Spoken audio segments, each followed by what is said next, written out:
Say this is not about truth, because we all know what the truth is.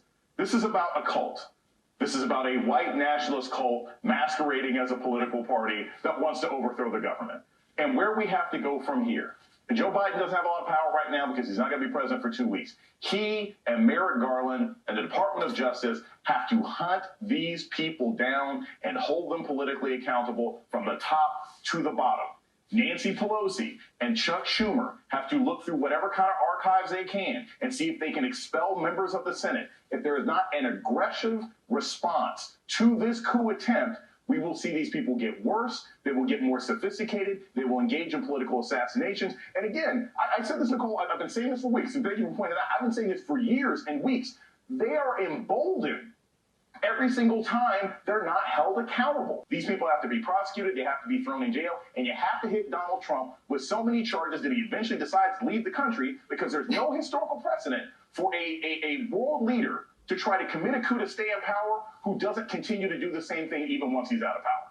If Trumpists are not thrown in jail, if they're not held accountable for the laws they break, not the ideology that they have, you can have whatever ideology you want, but if they're not thrown in jail for the crimes that they commit, they will commit worse crimes. If a bunch of knuckleheaded Scooby-Doo level dimwits tried to kill the governor of Michigan, what happens when it's more organized people who decide that they are going to plot this out a better way? What happens if somebody goes after Ossoff and Warnock because they think they're the difference makers? That's what's coming next. And if I was able to march into the capital of the United States, take a selfie in Nancy Pelosi's office, and then go back and get the Continental Breakfast in downtown Holiday Inn in Washington, D.C., I'm definitely going to try the same thing when I go back home to Illinois. And that's what we're going to face if these people don't start seeing the other end of a jail cell. I have one more question about yesterday.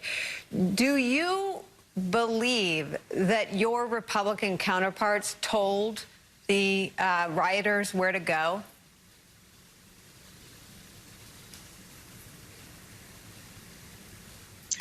Congressman.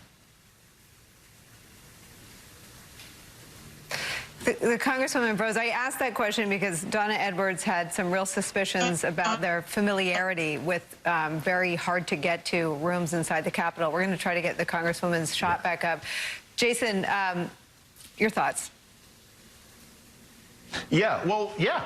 Look, I think it is obviously an inside job. Look, I mean, Nicole, you know the White House and you know the Capitol better. I've been in the Russell Building a couple of times. These places are labyrinths. And these folks were walking through like they had an instruction booklet for the new World of Warcraft. Like they knew where they were going. Obviously, some of these people were in touch with right-wing elements, either within the police department, the Capitol Police, or members of Congress. That's not that hard to figure out. And I think, look, we've all done this for years, right? If Obama did this, if black people did this, I want to be like abundantly clear. If there were this level of internet chatter from black people, cops would have been around the country arresting folks before they even showed up.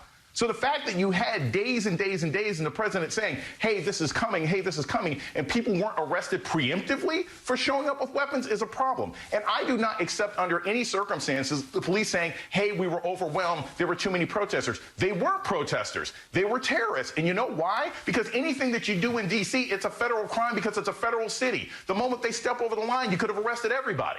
And quite frankly, I think this is obviously racial, but it is also political.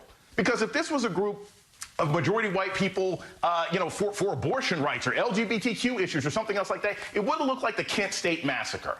This is about the right-wing elements within our police forces, within our military, that tacitly accept this kind of violence. And I'll say this also, because the numbers are really key here, right? 127 people got arrested in one night in Louisville. One night in Louisville after the Breonna Taylor ruling. 165 people got arrested in Minneapolis after George Floyd was murdered on national television as somebody stood on his neck for 8 minutes. They only arrested 60 people yesterday. It's only 60 people by now. I think I saw 60 people on camera with their masks off. So this is clearly a policing issue, and this is why people were protesting this summer. You can't reform this. It has to be abolished, and people have to be fired, and we have to build up some of these departments again from top to bottom. Because if I'm a member of Congress, I don't care if I'm a Republican or Democrat, I don't feel safe going into that building anymore because I don't know if these police will keep me protected.